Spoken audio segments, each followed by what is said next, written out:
Shalom buat kita semua. Shalom. Selamat pagi kami ucapkan.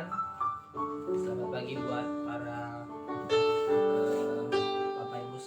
Bapak Ibu Saudara sekalian yang mengikuti ibadah live streaming pada pagi hari ini.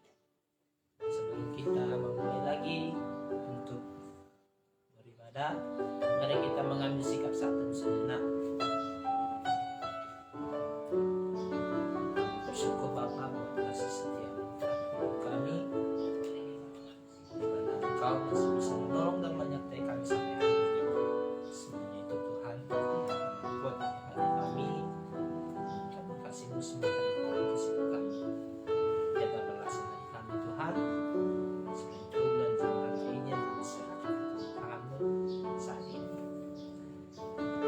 Sekarang Tuhan kami akan mulai ibadah kami, berkati kami agar ibadah saat teduh ini dapat benar-benar menjadi berkat bagi orang-orang di sekitar kami, dapat menjadi kemuliaan bagi kami. Terima kasih Tuhan. Mari kita angkat pujian dan mengatakan, Aba Bapa, Kau segalanya bagi kami. Mari kita menaikkan syukur kita dalam pujian ini.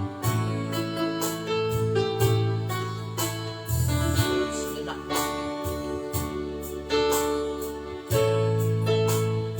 Aba Bapa,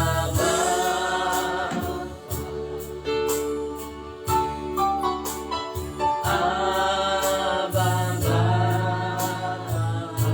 nyatakan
hamba yang benar-benar setia padamu.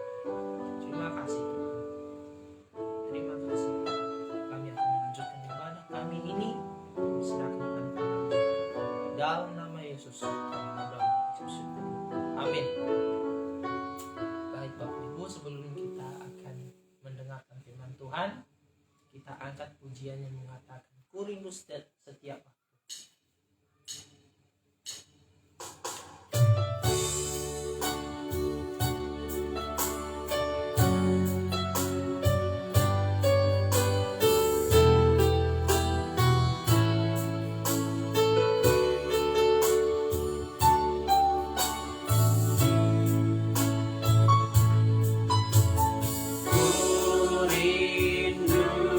Setiap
Tuhan, kami kagum akan Engkau. Engkau Allah pencipta langit dan bumi.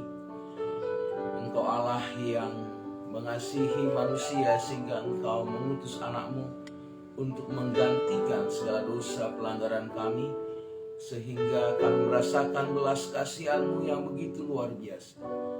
Dan hari ini benar-benar saat kami menyadari akan belas kasihan dan anugerah-Mu, kami patut memuji, menyembah Engkau dan kagum dan hormat akan Engkau.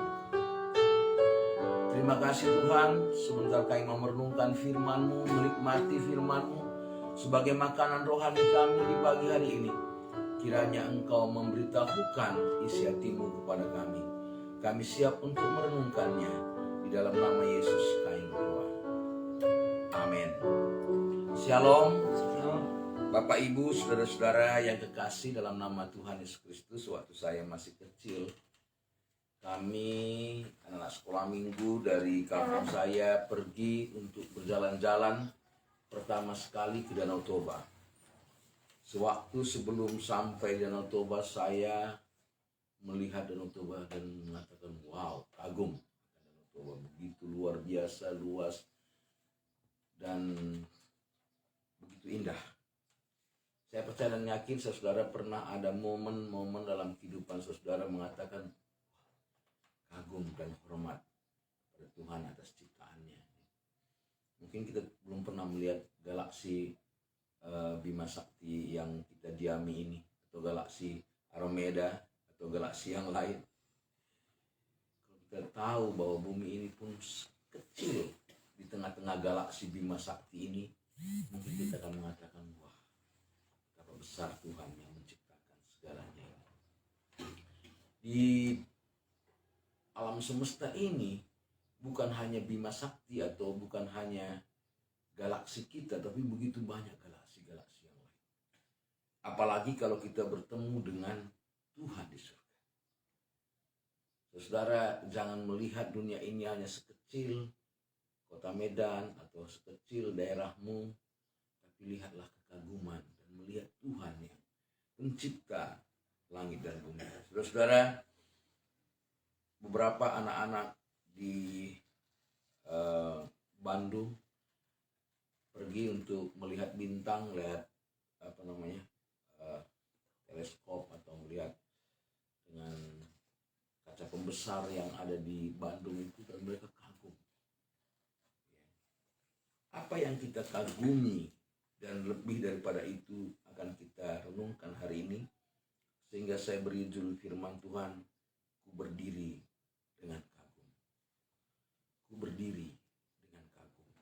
Mungkin pun kalau kita melihat seseorang yang kita cintai ya, atau seorang yang cantik bagi laki-laki, wah, kagum kali saya melihat dia. Tapi sebenarnya kita kagum melihat dia dan pencipta yang dibalik dia. Saudara-saudara yang kekasih dalam nama Tuhan Yesus Kristus, kita kagum kepada Allah karena Dialah yang mengatur segala masa. Dialah yang mengatur segala sesuatunya sampai akhirnya dunia ini berakhir. Dia yang menciptakan dunia ini, Dia yang menciptakan segala sesuatunya, Dia yang mengatur segala masa, Dia yang memberikan napas kehidupan kepada kita sejak kita lahir sampai hari ini. Semua itu dalam kendali Tuhan. Dari pasal 9 sampai pasal 11, Tuhan begitu panjang menjelaskan tentang rancangannya, baik bagi Israel maupun bagi orang non-Yahudi, atau orang Yahudi dan non-Yahudi, termasuk saudara dan saya. Dan dia rangkum dalam sebuah kekaguman dalam Roma 11 ayat 28 sampai dengan 32. Roma pasal 11 ayat 28 sampai dengan 32, bahkan sebenarnya sampai 36. Sebelum nanti dia menjelaskan Roma pasal 12, karena kita kagum akan Tuhan, maka kita akan mempersembahkan tubuh kita sebagai persembahan yang hidup. Orang tanpa mengagumi Tuhan atau menghargai Tuhan yang begitu agung, sulit mereka mempersembahkan tubuh mereka. Sebagai dasar mempersembahkan tubuh, mari kita bersama-sama melihat ku berdiri dengan kagum. Roma 11 ayat 28 sampai 32. Saya akan baca ayat 28. Saya rindu saudara baca ayat 29 sampai 32. Nanti kita baca bersama-sama. Mengenai Injil, mereka adalah seteru Allah oleh karena kamu, tetapi mengenai pilihan mereka adalah kekasih Allah oleh karena nenek moyang. Sebab Allah tidak menyesali kasih karunia dan panggilannya. Sebab sama seperti kamu dahulu tidak taat kepada Allah, tapi sekarang beroleh kemurahan oleh ketidaktaatan mereka. Demikian juga mereka sekarang tidak taat, supaya oleh kemurahan yang telah kamu peroleh, mereka juga akan beroleh kemurahan. Sama-sama. Sebab Allah telah mengurung semua orang dalam ketidaktaatan, supaya ia dapat menunjukkan kemurahannya atas mereka semua. Coba perhatikan, minggu besok kita akan lihat, oh alangkah dalamnya kekayaannya. Ini sebuah ungkapan kekaguman, tetapi dasar kita kagum itu ada dalam ayat 28 sampai 32 ini. Yang pertama, mengapa kita harus kagum kepada Tuhan? Karena Tuhan merancang dan mengendalikan semua sejarah dunia ini. Tuhan yang menciptakan saudara dan saya, Tuhan yang menciptakan segala sesuatunya, Dia merancang dan Dia mengendalikan dalam sebuah kedaulatannya semua sejarah dan masa. Luar biasa. Kalau kita membaca kitab-kitab sejarah, ada kitab sejarah mulai murid-murid Tuhan Yesus, bagaimana gereja berkembang ke Antioquia, ke Asia Kecil, ke Roma, ke daerah Alexandria, sampai ke Eropa. Semuanya itu sampai ke Amerika, ke Asia Tenggara, dan semuanya itu adalah karena kendali Allah, bukan karena kekuatan kita. Baik sejarah dunia, bagaimana saudara Columbus menemukan pulau, dan bagaimana kita tahu ada ditemukan mesin uap dan seterusnya, ini semua dalam kendali Allah. Bahkan kalau sekarang ini, kalau kita perhatikan dengan media teknologi yang super luar biasa, dan mungkin 5 tahun, 10 tahun yang akan datang lebih luar biasa lagi, tapi semua ini ada dalam kendali Allah. Saudara-saudara yang kekasih, salah satu contoh kendali Allah adalah dalam nubuatan Yeremia 29 ayat 11. Dalam Yeremia 29 ayat 11 merupakan satu ayat yang sudah kita hafal menurut pandangan saya. Ya, kita hafal sama-sama dan kita baca Yeremia 29 ayat 11. 1, 2, 3, ya. Sebab aku ini mengetahui rancangan-rancangan apa yang ada padaku mengenai kamu, demikianlah firman Tuhan, yaitu rancangan damai sejahtera dan bukan rancangan kecelakaan, untuk memberikan kepadamu hari depan yang penuh harapan. Saudara, teks ini sangat membuat saya kagum akan sebuah janji, bahwa Tuhan merancangkan sebuah rancangan yang penuh damai sejahtera, bukan rancangan kecelakaan. Dan ini disampaikan kepada bangsa Israel pada waktu mereka ada dalam pembuangan Babilonia.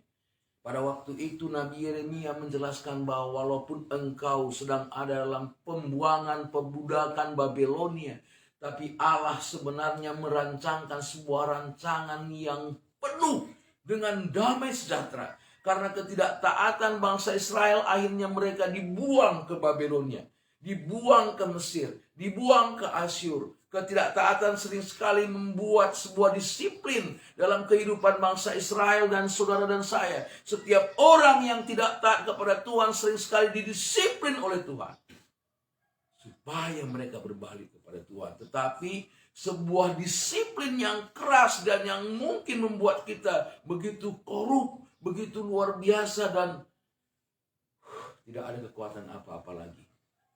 Pada waktu itu kita harus tahu bahwa ketidaktaatan kita itu ada belas kasihan Tuhan kepada kita. Saudara-saudara yang kekasih dalam nama Tuhan Yesus Kristus, kita akhirnya mengerti bahwa penderitaan di Babilonia itu berakhir dengan diutus Tuhan Sirus, orang yang tidak pernah percaya. Sirus dipakai oleh Tuhan untuk membebaskan bangsa Israel, saudara-saudara, dari Babilonia kembali ke tanah Kanaan. Kalau kita perhatikan dalam ayat yang ke-30 sampai 32 ini, gambaran yang dibuat oleh Tuhan di sana adalah karena ketidaktaatan bangsa Israel, akhirnya mereka dibuang ke Babelonia. Tetapi ada janji Tuhan kepada mereka bahwa Tuhan merancangkan kepada mereka masa depan yang penuh harapan. Sehingga saudara-saudara kekasih, walaupun hati mereka keras, ketidaktaatan sering sekali membuat hati kita menjadi keras. Bahkan Tuhan mengeraskan hati mereka. Dan saudara-saudara, kalau kita lihat dalam teks ini menjadi gambaran, akhirnya dikatakan orang-orang non-Yahudi, kalau dalam teks ini orang-orang Romawi, mendapat belas kasihan. Mengenai Injil, orang Israel adalah seteru Allah. Lihatlah di sini.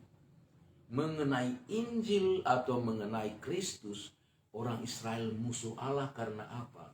Karena Israel menyalibkan Yesus. Oleh karena kamu.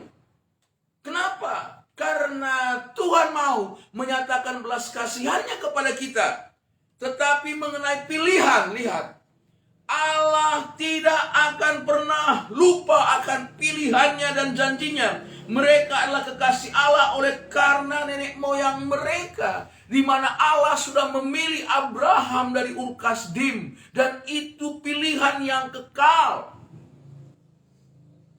Kalau dia memilih Abraham, walaupun orang Israel menjadi seteru Kristus tentang Injil, tapi pilihan itu tidak akan pernah berakhir.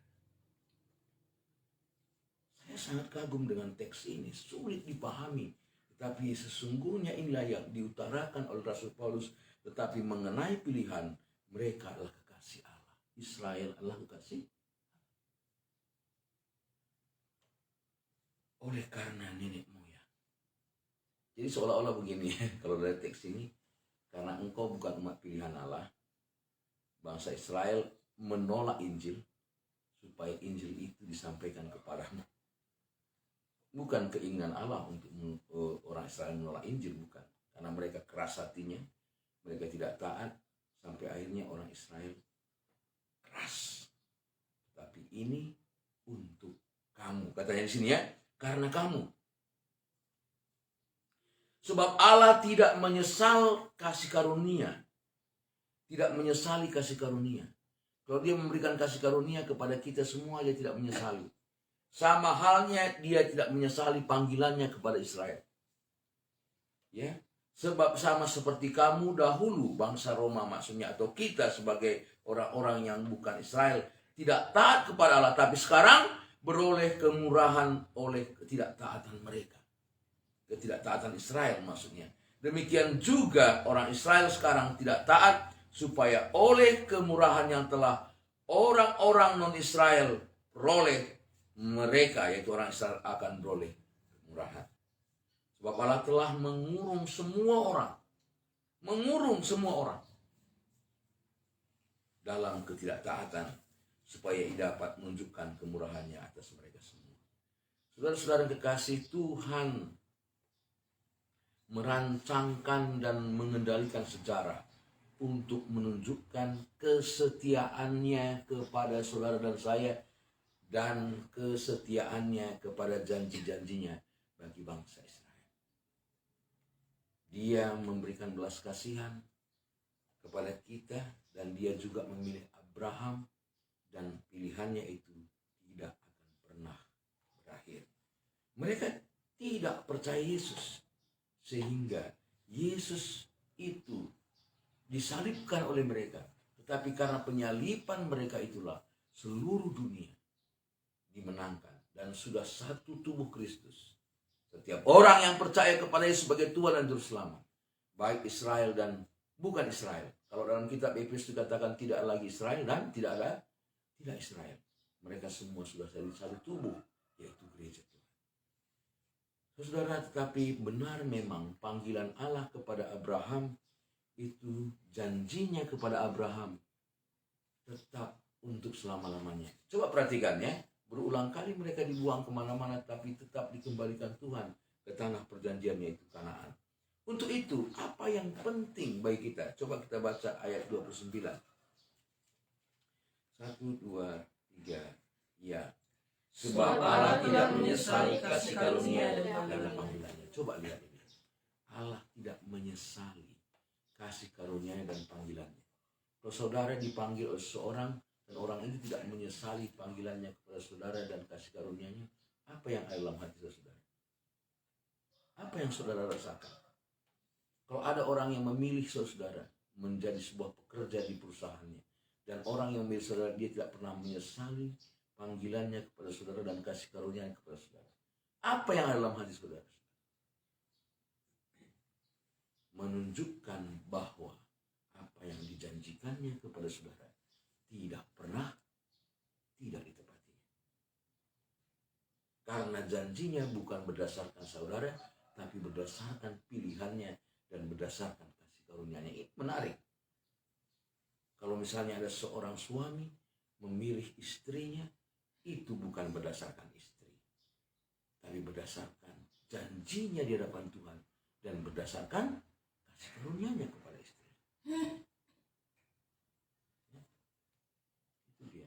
Supaya nanti seorang laki-laki jangan berjanji di depan jemaat, tetapi selalu melihat istrinya dari sisi negatifnya. Banyak orang gitu. Dia berjanji. Sebagai seorang anak, saya janji supaya saya menghormati orang tua. Tapi selalu yang dilihatnya kesalahan orang tua. Sebagai seorang orang tua melihat anak aku mengasihi anakku, tapi yang selalu dilihatnya kesalahan anaknya. Ini sangat penting bagi kita, saudara, bahwa janji Tuhan itu pasti. Allah turut bekerja dalam segala sesuatu dalam kehidupan kita untuk mendatangkan keselamatan, kebaikan bagi kita yang dipilihnya, bagi kita yang dipanggilnya, bagi kita yang ditetapkannya, bagi kita yang dibenarkannya, dikuduskannya, dimuliakannya. Saudara-saudara, harus kita benar-benar tahu bahwa Tuhan merancang dan mengendalikan semua sejarah untuk menunjukkan kemuliaan anugerahnya bagi orang-orang yang berdosa. Saudara-saudara, ingat bahwa orang-orang yang berdosa itulah yang menggerakkan belas kasihan Allah. Karena begitu besar kasih Allah akan orang yang berdosa, sehingga Dia mengutus Yesus Kristus untuk supaya setiap orang yang percaya kepadanya tidak binasa, melainkan beroleh hidup yang kekal. Coba lihat ayat 30 berkata, berulang kali ada istilah ketidaktaatan. Sebab sama seperti kamu dulu tidak taat, 1, kepada Allah, tapi sekarang beroleh kemurahan oleh ketidaktaatan mereka, 2. Demikian juga mereka sekarang tidak taat, 3, supaya oleh kemurahan yang telah kamu peroleh mereka juga akan beroleh kemurahan. Sebab Allah telah mengurung semua orang dalam ketidaktaatan. Sesuatu yang berulang-ulang kali sampaikan itu pasti penting. Artinya apa? Kita harus sadar bahwa kita ini tidak taat. Kita ini sudah jatuh ke dalam dosa, baik bangsa Israel maupun orang non-Israel. Semua orang.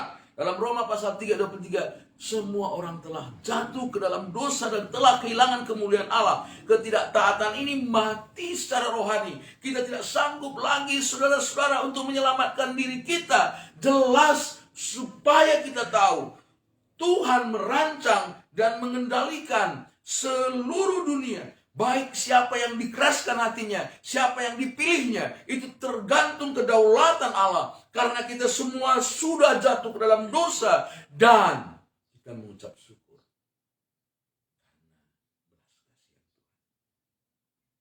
Kalau Tuhan mau adil, berulang kali saya sampaikan kepada saudara, kita ini semua harus masuk neraka. Akhirnya sekarang saya sadar bahwa belas kasihan Allah itu bukan hanya untuk sekelompok orang, tapi untuk semua orang. Saudara-saudara, akhirnya kita berdiri dengan kagum kepada Allah yang setia dan penuh belas kasihan. Itu sebabnya Rasul Paulus berkata, kita baca bersama-sama ayat yang 33, 1, 2, 3 ya. Oh, alangkah dalamnya kekayaan, hikmat dan pengetahuan Allah. Sungguh tak terselidiki keputusan-keputusannya, dan sungguh tak terselami jalan-jalan. Ini kekaguman. Kalau saudara tidak pernah kagum lewat kehidupan saudara kepada Allah, di situ saudara tahu dan saudara benar-benar tidak memahami apa arti anugerah Allah. Tuhan merancang mengendalikan semua sejarah. Tuhan merancang dan mengendalikan seluruh sejarah untuk menunjukkan kasih setia pada janji-janjinya. Dia tetap setia pada janji-janjinya. Tuhan merancang dan mengendalikan semua sejarah untuk menunjukkan kemuliaan anugerahnya bagi semua orang berdosa. Dia tidak mau ada satu orang pun yang akan binasa. Dalam kitab Petrus dikatakannya apa? Dia tidak mau ada satu orang pun yang binasa. Ada orang mengatakan, katanya Tuhan sudah mau datang. Katanya Tuhan sudah mau datang. Kapannya? Petrus menjawab dengan sebuah jawaban yang sangat membuat kita terganggu.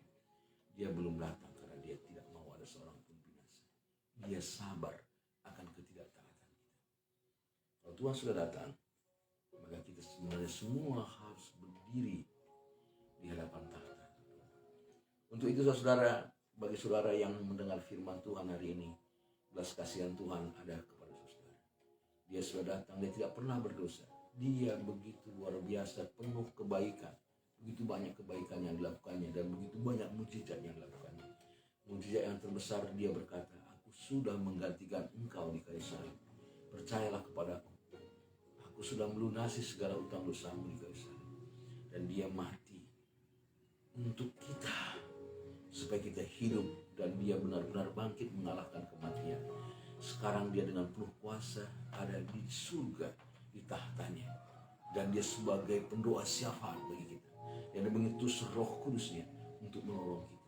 Bagi kita yang sudah percaya, kita benar-benar harus bertumbuh dalam Tuhan, berbuah, mengakar dalam firman, ketaatan kita, doa kita, kasih kita, rela kita untuk dibersihkan. Saudara-saudara, saat itu kita juga harus ada kerinduan untuk membagikan belas kasihan Tuhan ini kepada orang yang belum percaya. Sehingga kita benar-benar akan dengan setia mengikut Tuhan. Supaya orang lain juga setia mengikut Tuhan. Tuhan akan menunjukkan keajaiban dan mujizatnya dalam sepanjang hidup kita.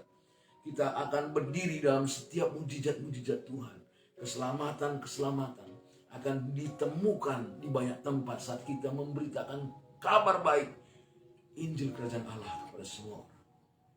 Supaya juga kita memobilisasi orang lain yang mungkin sekarang ini tertidur dan tidak mau memberitakan kabar baik kepada keluarga, kerabat, dan kepada teman-temannya. Hari ini benar-benar kita harus terus menggoncang mereka dan terus mengarahkan mereka. Karena kita tahu, kalau kita tidak percaya kepada Tuhan dan tidak menaati Tuhan, kita adalah seteru Allah. Seperti bangsa Israel, mengenai Injil, mereka adalah musuh Allah. Kalau saudara tidak percaya dan mengikut Tuhan dengan sungguh-sungguh, engkau adalah musuh Allah. Saya tidak mau ada satu orang pun di antara kita menjadi musuh Allah. Seperti orang Israel yang tidak taat. Walaupun mereka giat dalam ibadah mereka. Tapi sungguh-sungguh. Dalam kitab ini diingatkan Paulus, mereka seteru Allah. Bukan karena kebaikan kita. Bukan karena ritual agamawi kita. Tapi karena kepercayaan kita kepada Yesus. Dan kasih karunia. Ku kagum hormat akan engkau. Sebuah pujian yang benar-benar kita agungkan Tuhan karena kemuliaan dan kasih karunia. Tuhan, tidak ada kata yang bisa kami sampaikan selain daripada memuliakan Engkau dan kagum hormat akan Engkau. Pagi hari ini kami berdiri dan mengagumi kebesaran bahwa Engkau mengendalikan semua sejarah untuk menyatakan kemuliaan-Mu dan kepastian janji-Mu, untuk menyatakan kemuliaan-Mu akan anugerah-Mu bagi orang yang berdosa.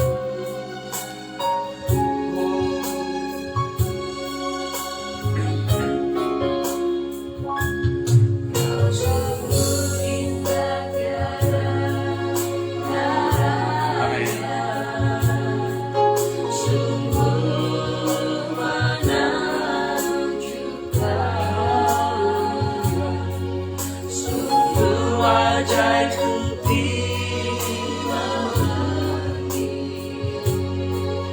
lebih dari semua yang ada. Nikmatmu tiada terselami, kasihmu dalam tak terduga. Kau sungguh indah tiada tandanya, mulia dan berkuasa. Ku kagum hormat akan Haleluya. Ku kagum hormat akan Kau Allah yang layak dipuji. Ku kagum akan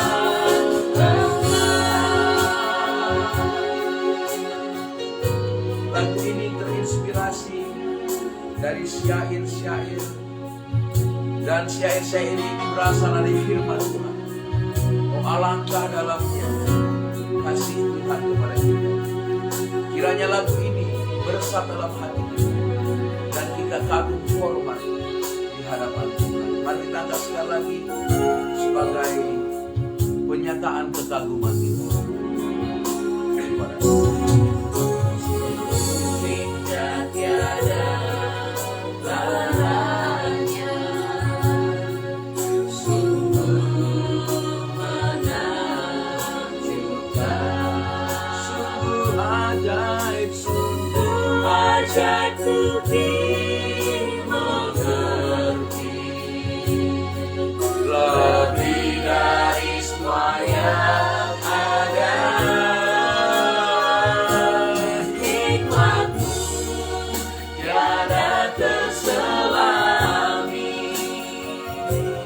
kasihmu dalam tak terduga.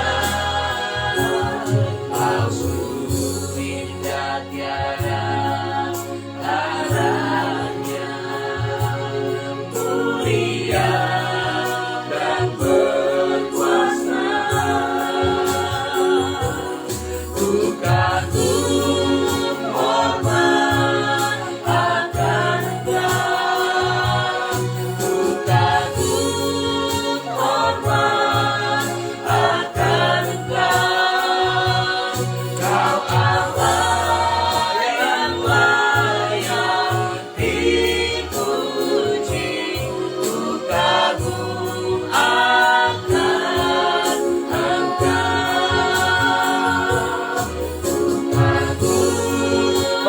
hormat dan menghormati Engkau, Allah yang luar biasa, Allah yang tidak pernah ingkar terhadap janji dan pilihan, Allah yang menyatakan belas kasihan kepada semua orang. Engkaulah Allah kami, Engkaulah Tuhan.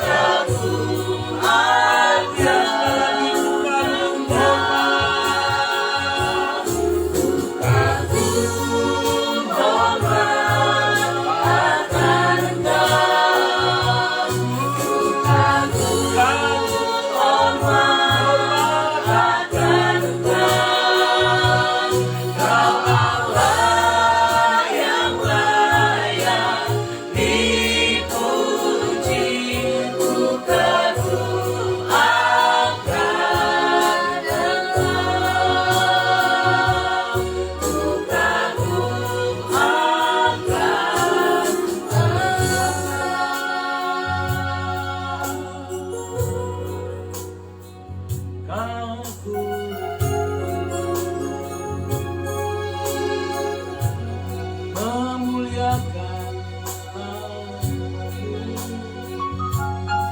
Allah yang luar biasa.